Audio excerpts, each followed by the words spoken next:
He was the most feared creature in 4 kingdoms. Warlords who had survived battlefield massacres trembled when they heard his name. Generals who had crushed entire armies with cold, tactical indifference refused to enter the thornwood forest after dark. Mothers hushed their children with it. Priests wrote prayers against it. Kings, actual kings, men with armies and gold and divine mandates, paid tribute to him not because they respected him, but because they were terrified of what happened to those who did not. His name was Corvin Ashbourne, Alpha of the Thornwood Pack, commander of 47 werewolf warriors, ruler of the most dangerous stretch of land on the continent. And he was completely, embarrassingly, hopelessly undone by a girl who threw bread at his head. Not metaphorically.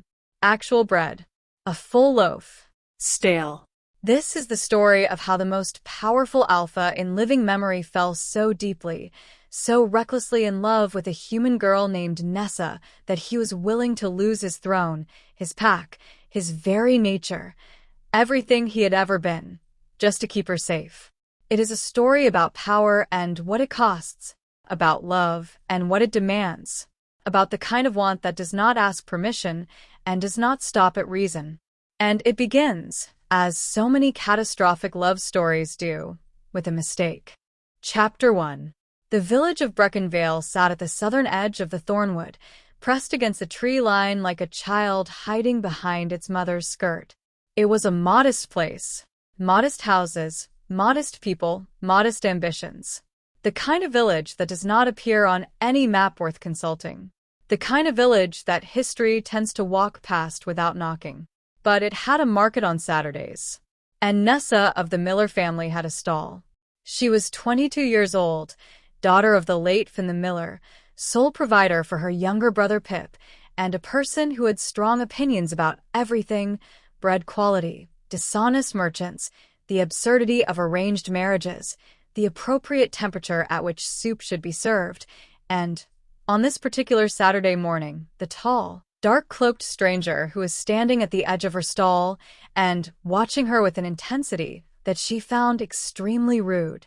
She noticed him the way you notice a storm cloud. Not with fear, exactly, more like a specific, pointed irritation. He was tall. Unreasonably tall, in her opinion. Wide in the shoulders in a way that said this was not the result of good tailoring but the result of something more structural, more elemental. The hood of his cloak was drawn up despite the fact that the morning was clear and warm. She could see the lower half of his face, a jaw like it had been carved with a grudge, a mouth that was set in a hard, unreadable line. He was staring at her bread, or possibly at her. It was difficult to tell. Most of the village had gone quietly tense the moment he appeared. Nessa had watched it happen, the way conversations died, the way people found reasons to be elsewhere, the way old Bram the fishmonger had simply picked up his entire table of wares and relocated 6 stalls to the left without explanation. Nessa, who had never been particularly skilled at self-preservation, did the opposite. "Are you going to buy something, or are you going to stand there making my other customers uncomfortable?" she called out. The silence that followed was the kind that usually precedes either a thunderclap or an act of violence. The man turned his head toward her very slowly, as though he was not entirely sure he had heard correctly, as though the concept of being addressed directly was a novel and somewhat baffling experience. "I beg your pardon," he said. His voice was low. The kind of low that you feel in the bottom of your chest. The kind that comes from a person who is very rarely required to raise it. "You heard me," Nessa replied, stacking a row of rye loaves with complete composure. "You have been standing there for solid 10 minutes, and you have the energy of someone who is either going to buy my bread or ruin my morning. I would prefer the former." She paused. "The bread is good, for what it is worth. My mother's recipe. 2 copper coins for the small, 4 for the large." Another long silence. Then, with the careful movements of someone who is not accustomed to navigating ordinary human situations, the man stepped forward and placed 4 copper coins on the edge of her table. He did not say anything else. He simply looked at her, and in the shadow beneath his hood, She caught the faintest gleam of something, eyes that were not quite the right color, a gold so deep it was almost amber, catching the morning light with a quality that glass could not replicate. Nessa held out the large loaf. He took it. Their fingers did not touch. But she felt it anyway, some low, strange warmth that had no business being there, no sensible explanation, no place in a rational Saturday morning. She told herself it was the sun. He walked away without looking back. And Corvin Ashbourne, Alpha of the Thornwood, who had not eaten in 3 days because he had been running the border patrols in wolf form without rest, stood at the edge of Brecon Vale, with a loaf of bread in his hands and a sensation in his chest that he did not have words for yet, but that his wolf recognized instantly. "Mine," the wolf said, with an absolute simplicity that was both clarifying and completely catastrophic. Corvin stood very still for a long moment. Then he thought, with the calm certainty of a man who has just realized he has stepped into a snare, "Oh no." Chapter 2. He came back the following Saturday. He told himself it was not a deliberate act. He told himself he was conducting a patrol sweep of the southern border, which happened to pass within a half-mile of Brecon Vale, and that stopping at the market was simply a matter of efficiency. One of his scouts needed supplies. The pack had been running low on salt. There were a dozen reasonable explanations. His second, a weathered werewolf named Breck, who had known Corvin since boyhood and was therefore permitted a degree of honesty that most packmates would never dare attempt, watched him get dressed with an expression of barely contained amusement. "You are brushing your hair," Breck said. "I brush my hair," Corvin replied. "You absolutely do not," Breck replied. "I have known you for 23 years. You have never once brushed your hair. You once used a dead branch as a comb during a summit with the Northern Alphas and considered that sufficient." "I am conducting a border patrol," Corvin said, ignoring this with dignity. Said Breck. "The southern border requires close inspection." Said Breck again, in the exact same tone, which somehow conveyed both profound agreement and complete disbelief simultaneously. Corvin left without further comment. She was there. Of course she was there. She was exactly where she had been the previous week, behind her stall, stacking bread with the methodical confidence of someone who had been doing this long enough that her hands worked independently of her attention. She was arguing with a man about the price of a half loaf, and she was winning, which surprised the man considerably. Corvin stood at the edge of the market square and watched her for what he sincerely hoped was not as long as it felt. She had dark hair, pulled back roughly and with evident impatience. Several pieces had escaped and were doing what they pleased around her face, and she seemed genuinely unbothered by this. Her hands were flour-dusted and quick. Her eyes, when they moved, were the color of the forest in autumn, brown and gold, and something bright underneath, something that looked, to a creature with Corvin's particular sensory abilities, like a person who was thinking approximately 4 things at once at any given moment. She saw him. Not the way the rest of the market saw him, not with that particular freezing of the body, that careful arranging of the face into pleasantness, that instinct towards strategic invisibility that his presence tended to provoke. She saw him the way you see something familiar, something that you are neither surprised nor frightened by, something that is simply there. "You came back," she said, when he reached her stall. Not accusatory, not particularly impressed. Simply a statement. "The bread was adequate," he said. She stared at him. "Adequate," she repeated. "Yes. My mother's recipe has been used in this valley for 60 years, she said pleasantly, and in 60 years, not one person has ever described it as adequate. It is exceptional bread. People have wept over this bread. A nobleman from the capital once tried to offer my fatherland in exchange for the recipe."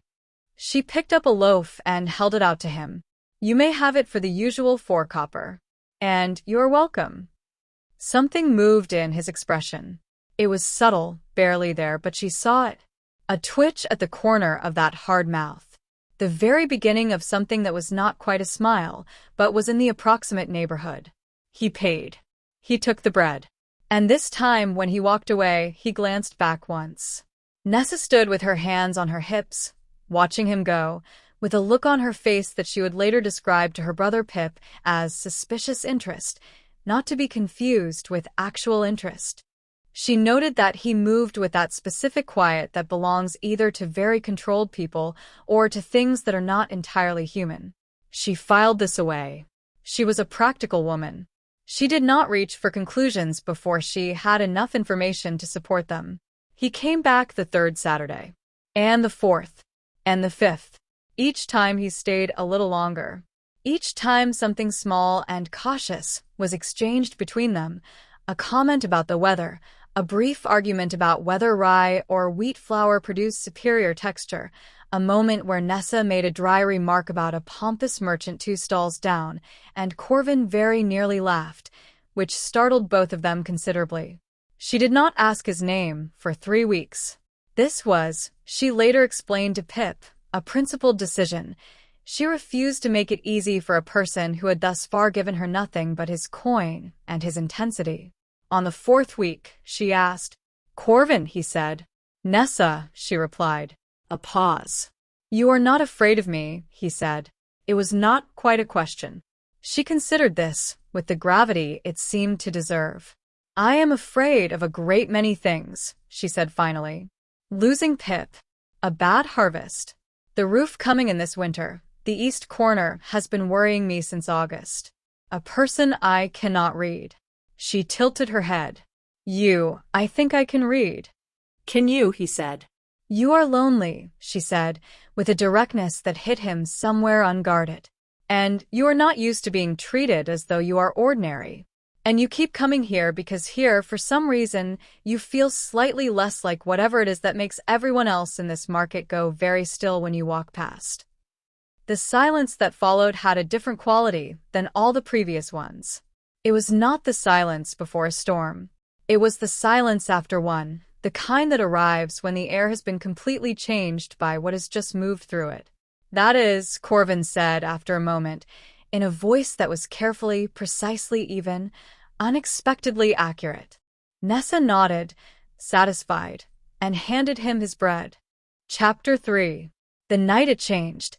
The night it stopped being bread and Saturday mornings and careful conversation and became something neither of them had planned for, was in the middle of October, on a night when the moon was 3 days from full and the thornwood was alive with the particular restlessness that always preceded the change.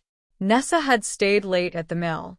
A problem with the grinding wheel, a crack she had been monitoring for weeks, had finally declared itself a fracture, and she had spent the better part of the afternoon attempting repairs that were, if she was honest with herself, beyond her skill. By the time she started back to the village, the sun was down. The path back to Brecon Vale ran along the edge of the thornwood for approximately a quarter mile. This was, under normal circumstances, fine. Nessa had walked it 100 times. The forest was dark and dense and the kind of place that produced unsettling sounds at night, but she was not, as previously established, a woman prone to irrational fear. The 3 men who stepped out of the tree line, however, gave her pause. They were not from Brecon Vale. They were not from anywhere she recognized. They were large and poorly motivated, and they were looking at her with the specific, calculating attention of people who had decided that a woman alone on a dark road represented an opportunity rather than a person. She backed up 1 step. Then she stopped. Because she could feel it, that specific change in the air that she had, over weeks of Saturday mornings, come to associate with Corvin. That stillness that preceded something immense. He came out of the forest, not running, not rushed, with the absolute, terrifying calm of something that had already decided how this ended and found the destination entirely acceptable. He was not in the cloak. He was in the kind of simple clothing that a person wears when they do not expect to be wearing it for long.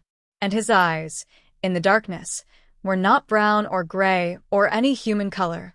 They were full gold, lit from within, burning with a cold and absolute light. The 3 men saw him. They ran. They did not require additional persuasion. They simply processed what they were looking at and made the only reasonable decision available to them, which was to be somewhere else with great speed. Nessa stood on the dark road and looked at Corvin. And Corvin stood 10 feet away and looked at Nessa. The gold in his eyes was fading, slowly, the way embers cool, back to the amber she was more familiar with. "You were watching me," she said. "I was patrolling," he said. "Along the road I walk home on," she said. "The southern border includes." "Corvin," she said, with patience that had reached its absolute limit. "What are you?" A long, long pause. She could see him deciding something. She could see the weight of it, the calculation, the consideration, and underneath all of it, something else. Something that looked, in the moonlight, startlingly like the face of a person who has been carrying something very heavy for a very long time and is exhausted by it. "Come with me," he said. "There is something I need to show you." She should have said no. Any sensible person would have said no. She was standing on a dark road, and the man in front of her had eyes that glowed gold and had just sent 3 grown men fleeing in terror with nothing more than his presence, and he was asking her to follow him into the forest. "All right," she said. He looked at her for a moment as though he had not entirely expected that. "All right," he repeated. "I have been curious about you for 2 months," she said simply. "Lead on." He led her into the thornwood. She had always imagined the forest as a cold thing. Dark, tangled, threatening. But under the trees, with Corvin walking a half step ahead of her, close enough that she could feel the warmth radiating off him, which was considerable, more than a human body produced, it was something else entirely. The forest was alive in a way that the open road was not. Ancient and watchful and somehow, strangely, welcoming. As though it recognized her presence and had decided, provisionally, to accept it. He took her to a clearing. In the center, there was a fire that had not been made by human hands. It had been assembled with a kind of careless expertise, the logs arranged with instinctive efficiency. Around the edges, barely visible in the shadows, she could see shapes. Large, still shapes, watching. "My pack," Corvin said. "They will not approach unless I ask them to." She looked at the shapes. The shapes looked back. "You are their alpha," she said. "Yes." "The one they tell stories about in the village," she said. Her voice was steady. She was working through it. She could feel herself doing it, the practical part of her mind running fast and efficient, mapping what she knew against what she was seeing. "Probably," he said.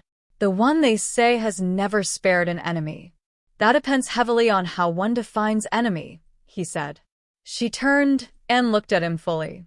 The firelight caught the angles of his face and she saw it, really saw it, for the first time without her careful practical overlay, the full breadth of what he was. Not just powerful, not just dangerous. Old, in a way that had nothing to do with age.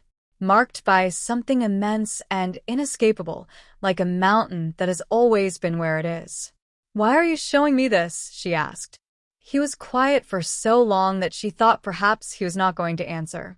Then he said, with a precision that told her he had chosen every word, "Because I have been coming to your stall for 2 months, and you have spoken to me as though I were simply a person, and I find that I am not willing to continue accepting that without letting you know what it is you are actually speaking to. You deserve the truth of what I am before you decide what to do with any of this." Nessa stood by the fire for a long, quiet moment. "What are you hoping I will do with it?" she asked. The question landed between them like something breakable. He did not answer that one. But she had seen enough of his face by then to not need him to. If you've made it this far, leave a red heart in the comments so I know you're here with me. Also tell me where you're watching from in the comments. I read every comment. Chapter 4. What followed was not a simple thing. Nothing about it was simple. There were weeks of careful, tentative movement, conversations by the fire in the clearing, Corvin walking her home along the southern border path with the pack ghosting through the trees around them like a living wall, Nessa bringing bread that was, she told him tartly, clearly exceptional and not merely adequate. There was laughter, genuine laughter, The kind that surprised him so thoroughly the first time it happened that he went still for a full second before the sound completed itself, as though his body needed a moment to remember what the mechanism was for. His pack watched all of this with a range of reactions. Breck, his second, watched with an expression of absolute vindication, as though he had predicted this specific sequence of events some years prior and was deeply satisfied to see them unfolding. Holt, his third, a young wolf who had joined the pack 5 years ago and worshipped Corvin with the specific fervor of someone who had decided that their alpha was essentially supernatural and untouchable, watched with the expression of a person experiencing a fundamental revision of their understanding of reality. "She made him laugh," Holt said one evening to Breck, in a tone of profound bewilderment. "I am aware," Breck replied. "He laughed," Holt said again, apparently needing to process this a second time. "Like a real laugh. Not the small one he does when something is strategically amusing. An actual." "Holt," said Breck, "I was standing right next to you. It was loud," Holt said, still clearly shaken. Breck patted him on the shoulder with the patient condescension of a man who had already processed his surprise 3 weeks prior and moved on. Not all of the pack received the situation with Breck's equanimity. There was the matter of the elders. The Thornwood pack had 3 elders, wolves who had survived long enough and accumulated enough weight to form the pack's governing council. They did not rule. They advised. The distinction, in practice, was largely theoretical. Elder Thane was the most senior. He was 140 years old, had outlived 6 alphas, and had the specific, immovable quality of a geological feature that had decided opinions about everything and the patience of deep time. He did not raise his voice. He did not need to. "A human," Elder Thane said, the 4th week of November, when Corvin had returned from the clearing smelling of wood smoke and bread and the particular warmth that the elders recognized from the old texts. "Her name is Nessa," Corvin said, from across the alpha's fire. "Her species is human," Elder Thane replied, with the patience of a person who is going to pursue this regardless of obstacles. "Yes," Corvin agreed. "The mate bond does not." "Do not," Corvin said, very quietly. The quiet of a stone wall. "Tell me what the mate bond does, or does not do. I have read the same texts you have. I know the history. I know the precedent." He looked at the elder directly, and there was in his gaze that deep gold light, not threatening, not aggressive, but absolute. Immovable. "She is mine. I am hers. I understand the implications completely. I am asking you to let me address them on my own terms." Elder Thane studied him for a long moment. "The pack laws," he said finally, "do not permit a human mate to be presented as alpha consort without a blood challenge." "I know," said Corvin. "Any senior wolf may challenge for the alpha seat if they dispute the mate bond claim," the elder continued. "The law has not changed in 400 years." "I know," said Corvin again, in precisely the same tone. A pause. "You would fight for her," Elder Thane said. "For the right to love her without interference," Corvin said. "I would fight every wolf in this pack individually, beginning with you, if it came to that. I say this with complete respect for your age and your service." He poured the elder tea. "But I am hoping it will not come to that." Elder Thane accepted the tea. He was quiet for a very long time. Then he said, with the resignation of someone who has correctly identified an immovable object and decided to conserve their energy, "She had better be worth the disruption." "She is," Corvin said, with a certainty so complete and unqualified that even Elder Thane, who had seen 400 years of declarations made in the heat of emotion subsequently dissolve into regret, found himself without a rebuttal. Chapter 5. Nessa had not been idle during all of this. She had, in her practical and systematic way, been gathering information. From the village stories. From the old woman who ran the herbalist stall, who had lived near the Thornwood longer than anyone else in Breckenvale, and who had views on werewolves that were less hysterical and more anthropological than was standard. From Corvin himself, in their evenings by the fire. Not by interrogating him, because she had quickly understood that direct questions produced silence, while patience produced conversation. She understood, by late November, most of what there was to understand. She understood the mate bond. She understood what it meant, the way a wolf recognized their person with a certainty that had no human equivalent, that bypassed preference and personality and choice and went directly to something deeper and more structural. She understood that it was not coercion, that Corvin could choose to deny it, had clearly been fighting it for weeks before he came back the second Saturday, and had come back anyway not because the bond compelled him to, but because he had decided, consciously and deliberately, that he was not going to walk away from the only person who had looked at him like an ordinary human being in longer than he could accurately remember. She sat with all of this for a long time. She sat with the fact that she was human, and he was not. She sat with the fact that she had a brother to care for and a mill to maintain, and a life that was embedded in Brecon Vale like a root in soil. She sat with the fact that she was not afraid of him, had never been afraid of him, and that the warmth she felt when he was near was not something she had manufactured or imagined but was real and present and growing. She sat with the fact that she was falling in love with him and had been, if she was being precise about it, since approximately the third Saturday, when he had told her that her assessment of him was unexpectedly accurate and had looked, for just a moment, like a person who had been seen for the first time. She went to him, not to the market, not to the clearing on a designated evening. She went to the thornwood in the middle of the afternoon on a cold December day, walked to the tree line and called his name. He was there in under a minute. She privately suspected he had been nearby. She had noticed over the past weeks that she was very rarely actually alone when she was outdoors, that the particular silence around her in the open had the quality of active, attentive presence. "You have been watching me," she said when he appeared. "I have been making sure you are safe," he said. "There is a difference." "Is there?" she said. "Not a question. The men from the road have not returned," he noted. "They will not," she said. "Word gets around." She looked at him steadily. "Corvin, I need you to tell me what I am to you. Not around it.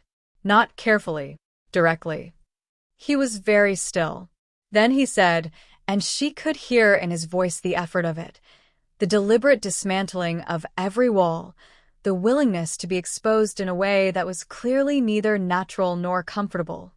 "Everything. You are everything. You are the first thing I think of when I wake and the last thing before sleep, and in between you are present in a way that I do not have the vocabulary to explain because my kind does not have words for it. We have the bond, and the bond is not a word, it is a fact. It is the most fundamental fact I have ever encountered in my life, and the fact is this. You are mine, and I am yours, and I have been trying to find a way to tell you that does not make you feel as though you have been claimed. Without your consent, which is not what this is, because if you told me to walk away, I would walk away, and I would spend the rest of my life walking away, and never stop, but I would not pretend that I did not want to stay." The winter air between them was absolutely silent. Nessa stepped forward and took his face in both her hands, her flower-dusted, practical, work-worn hands, and made him look at her. "Stay," she said. He closed his eyes. And Corvin Ashbourne, Alpha of the Thornwood, feared across 4 kingdoms, a man who had faced battles and blood challenges and the full weight of an ancient and demanding power, stood in the cold December forest with a human girl's hands on his face and shook, just slightly, barely perceptible, with the sheer overwhelming force of relief. Chapter 6. It was Elder Thane who found the record. He had been in the archive room, a deep chamber beneath the Thornwood den, cut into the rock of the hillside, lined with clay tablets and leather rolls and the accumulated 400-year memory of the pack. He had gone looking for precedents for human mate bonds, intending, if he was honest with himself, to compile an argument. What he found instead was a bloodline record from 230 years prior. He sat with it for a very long time. Then he went to Corvin. "I need to tell you something about the girl," he said, setting the leather roll on the Alpha's table. "And I need you to listen without doing anything catastrophic until I have finished." Corvin looked at him, looked at the roll, said, very carefully, "Speak." What Elder Thane told him was this. 230 years prior, a female wolf of the Thornwood pack, a healer named Isolde, one of the most gifted the pack had known, had fallen in love with a human man from Breckenvale. Their union had been forbidden by the Alpha of the time. Isolde had defied the ruling. She had been exiled. She had gone to the village. She had married her human. She had lived as a human, suppressing her nature completely, never shifting again, raising children who appeared fully human.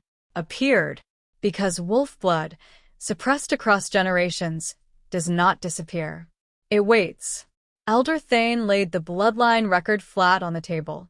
He pointed to the lineage column. He traced it forward, generation by generation, through the village records, the births and deaths and marriages of 2 centuries, to the last entry. Fun, son of Ruin, son of Bara, descended in unbroken line from Isolde of the Thornwood. Fun the miller, Nessa's father. Corvin sat very still.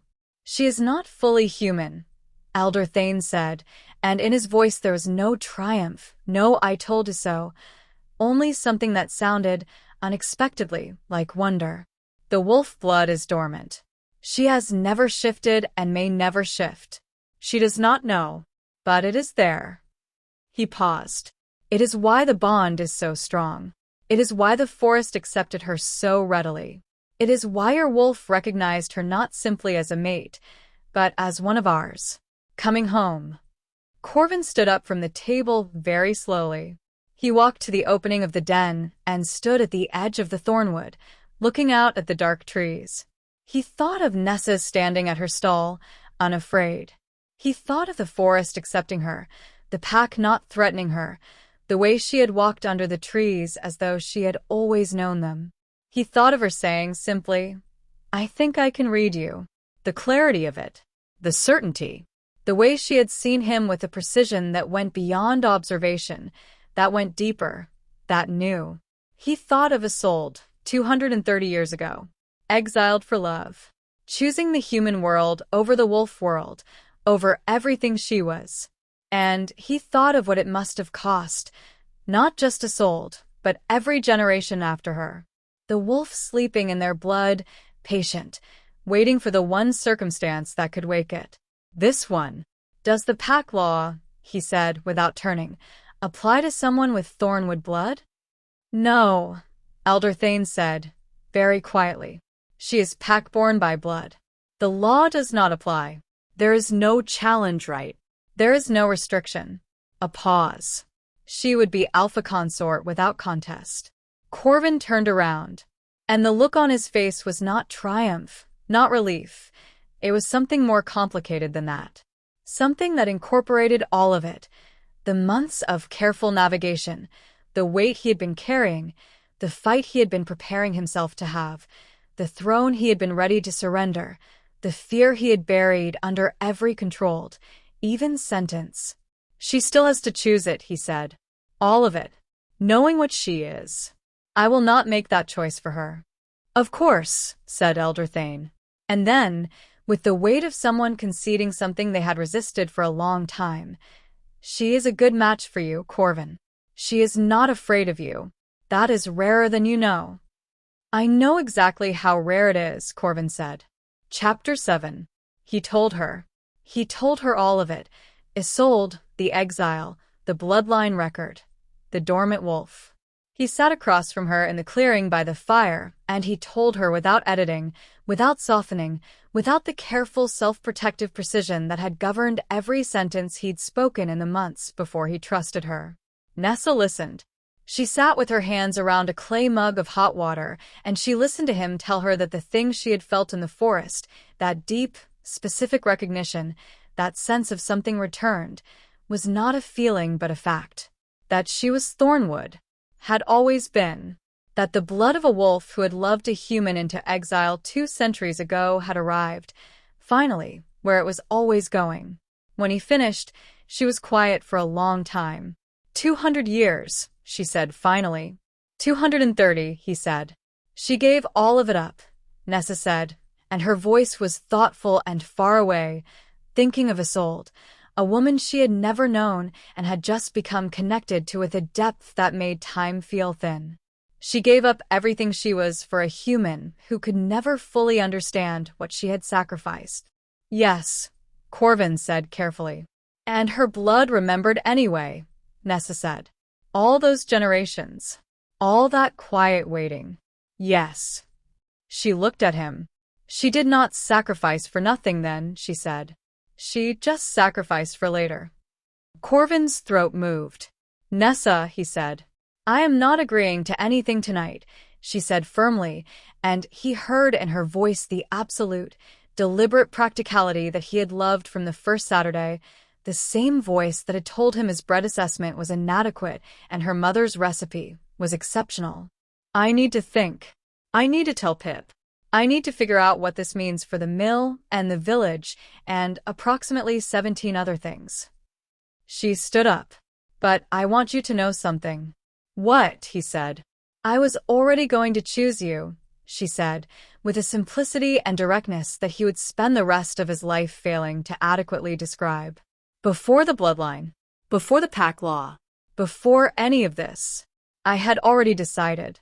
I just wanted you to know the order of things. She walked back toward the village. He watched her go, as he always did, until the dark closed over the pale of her coat. Then he sat down by the fire. Breck appeared from the trees and sat next to him without being asked, because that was what a second did. Well, Breck asked. She was already going to choose me, Corvin said. And his voice, in the dark of the thornwood, was so full of something vast and undisguised and unhidden that Breck, who had known him for 23 years and had seen him face blood challenges and border wars and the death of his father, without once compromising the architecture of his face, did not have a single thing to say. He just sat there in the old forest that remembered everything and let Corvin have the moment in full. Nessa of the Miller family came back to the Thornwood 3 days later. She had spoken to Pip, who had taken the news with the adaptability of a 12-year-old boy who found the idea of his sister being part wolf genuinely, unambiguously excellent. She had made arrangements for the mill. She had packed one bag, which contained, among other things, for loaves of bread, her mother's recipe. She found Corvin at the tree line, as though he had been waiting there since she left, which he had. She held out one of the loaves. Adequate, she asked. Extraordinary, he said, and he was not talking about the bread. She took his hand. He held it with the carefulness of someone holding something they cannot afford to damage. They walked into the thornwood together. The trees closed behind them. The pack, watching from the dark, parted to let them through. And somewhere in the deep roots of the oldest forest in 4 kingdoms, the blood of a soul of the thornwood, patient, ancient, persistent across 230 years of quiet human lives, finally, fully, came home.